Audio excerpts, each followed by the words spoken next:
Hey everybody, what is going on? I hope you guys are all doing well and welcome to another tutorial video. In this video, I'm going to be explaining to you guys how you can connect WhatsApp to your Odoo site. So let's get right into it. Now, the thing we're going to be using in this is the official WhatsApp integration, which was created by Odoo themselves.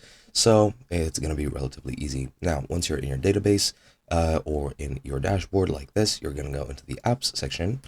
And here you can browse through all the apps that they have on hand, and you can search for WhatsApp in the top bar right here, but it should be near the top just like this. And as you can see, it has WhatsApp messaging. You can click on module info, and as you can see, it has been created by Odoo SA.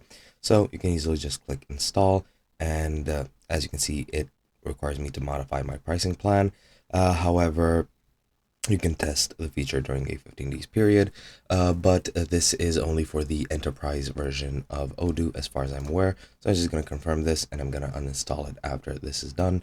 But just install it, and then once it's installed, you should be able to access the WhatsApp module very, very easily.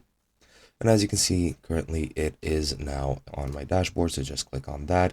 And as you can see, you have several other options which you can use to connect Odoo with WhatsApp. You have payment links, invoices, payment receipts. You can create a new one, and these are all WhatsApp templates, and these are just placeholders created by the Odoo bot, but you can create your own, and then you can use this integration to use WhatsApp through Odoo. And that's pretty much it. Hope you guys enjoyed, and I'll be seeing you guys in another video.